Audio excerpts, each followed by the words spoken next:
What's up, guys? So we are here at NAB 2025, and yeah, I want to bring you guys along and show you some of my favorite things that I'm going to be seeing here at the showroom floor. But first, we got to check out what Blackmagic is cooking, so let's go.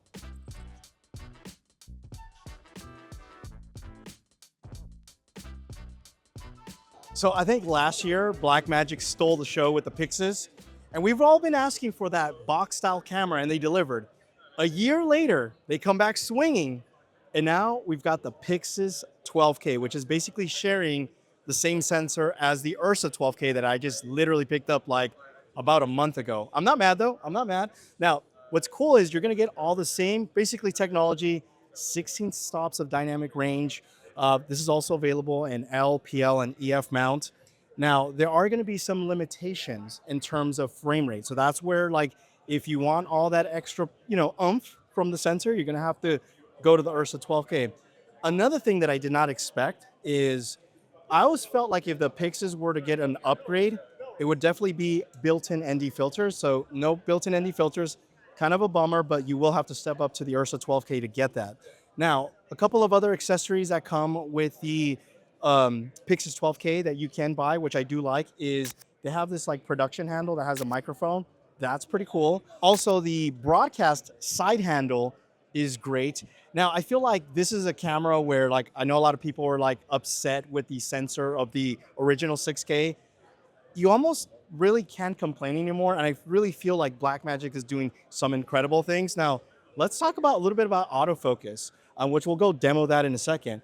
The autofocus, which is on the Pocket now, and will eventually trickle up to these other cameras, is something very exciting that, again, I did not see Blackmagic do. I've gonna go test that out, so we'll do a little demo on that. Also, if you own a Pocket, you can actually download it right now and try it out for yourself. But yeah, I'm really stoked with what Blackmagic is doing.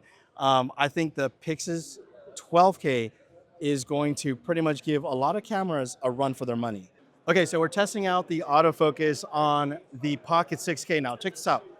I like how it gives me, there's like numbers here, like phase 3, phase 2. So if I just tap here to phase 2, you could see that it's focused on the gentleman over there. And now, obviously, if I want to focus on Mark here, who's much closer, we're gonna go just tap on that, and then boom. Now, blue means that it's in focus, yellow means that it's kind of like hunting or searching, and then white is just an option. So as it detects more faces, it has a little white box around their face. And surprisingly, it works pretty good. Like for a beta version 1, I'm actually impressed.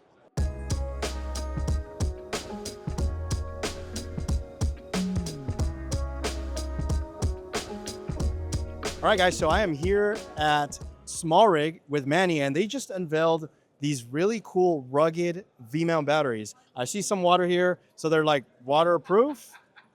So waterproof isn't the right word. Water it's more resistant? water resistant. Yeah. However, it is not submergible. It is an IP54.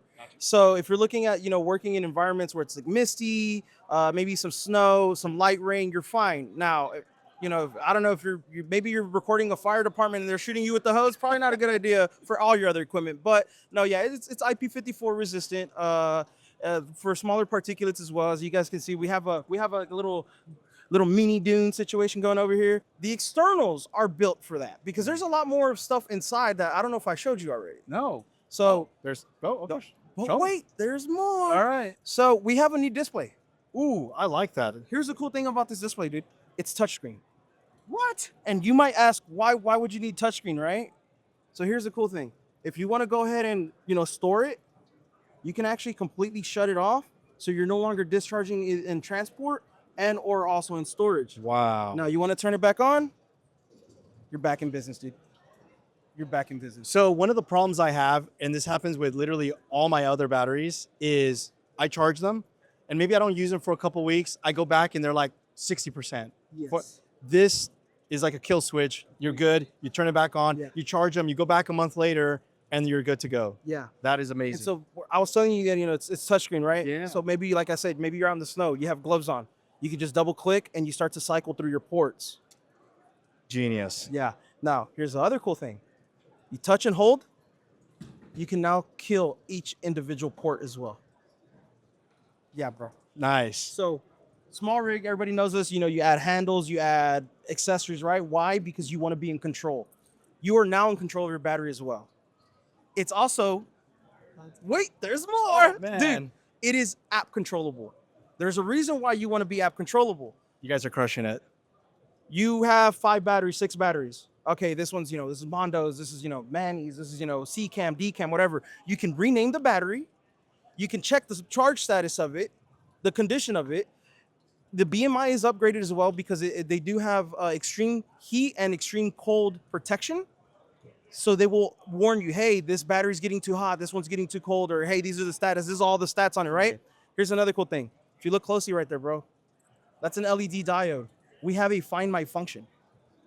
What? We have a Find My function. Somebody tries to steal your batteries, you can find them. You go on the app, you go to the menu, the 3 little dots, you hit Find Mine, the LED diode starts blinking on here.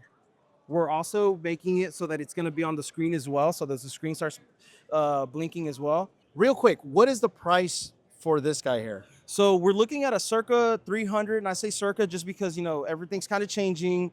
And depending on where you buy it, like where in the world you buy it, the price is going to change. But we're looking circa 300 US upon release. You can go to the Smallrig website now, and you will also be able to see that it's available for pre-order. Nice. Yes, and as far as availability goes, we're looking at delivery by the end of May.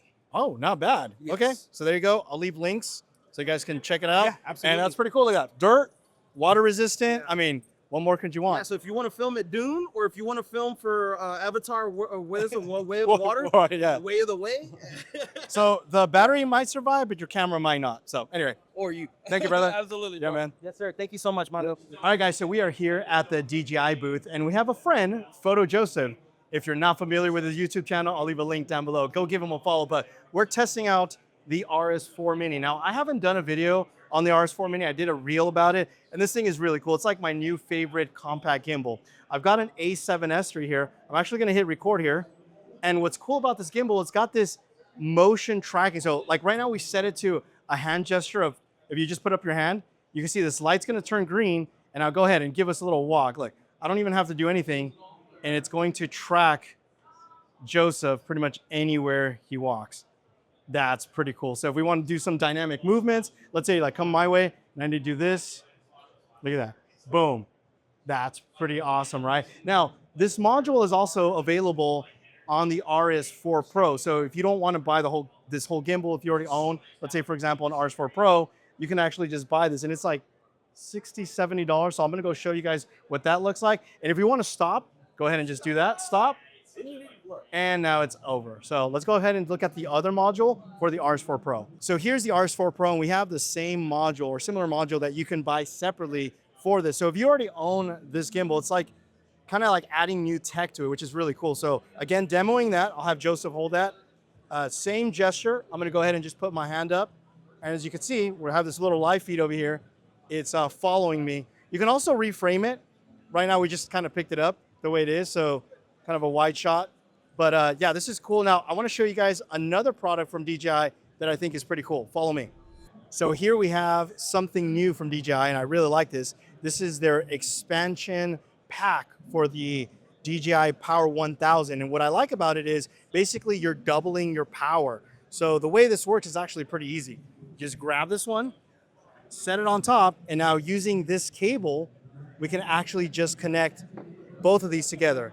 So now you're basically extending, or you're getting double the battery life. So this doesn't work independently because it doesn't have any outlets. You obviously need the Power Station 1000, but personally, I like this because we already use one of these. So being able to get an additional, 1,000-watt battery pack or expansion is pretty sweet. Okay, guys, so we are here at the Accsoon booth, and this is a product that I'm pretty stoked about because we've pretty much transitioned over to Accsoon. I feel like for the money, they have the best wireless transmission systems right now. But one thing that was missing is having a pretty good director's monitor.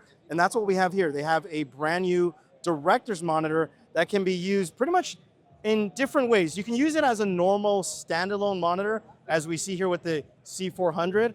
You can also use it as a transmitter or also as a receiver.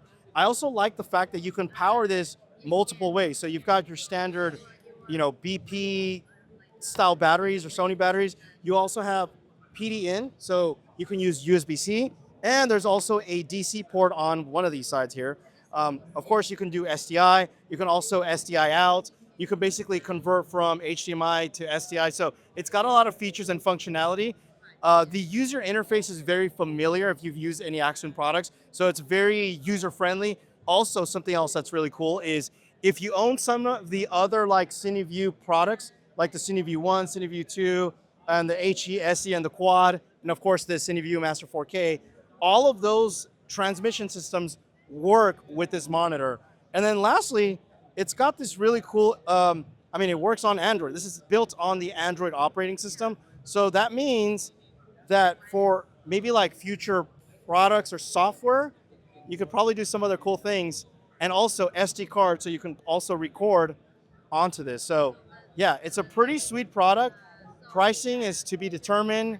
They tell me it's going to be anywhere between 900 and 1,000, but you know, with the tariffs, who knows? It might be 3,000 by the time this video is out. Anyway, guys, let's go to the next booth. So we are here at the Blazar booth, and they have this little cool lens called the Beetle. It's an anamorphic lens, 1.33 squeeze, but it's supposed to look like a 1.6, but that's not the cool thing about this lens. This lens was designed so if you want to shoot in vertical, all you need to do is just push this little button here, rotate the lens, and now you have the nice horizontal lines the proper way when you're shooting in vertical mode. Now this is a fixed aperture, and it's going to come in 3 focal lengths. We've got 32, 45 millimeter, and 65 millimeter. This is definitely a specialty lens, but it's kind of cool. Like I dig this. Like if you want to do some like stories or anything like that, like I don't know, it's a fun little lens. They wanted to keep it small, so that's why it's a fixed aperture of T3.2. But again, digging this little lens. So that wraps up NAB 2025 Day 1.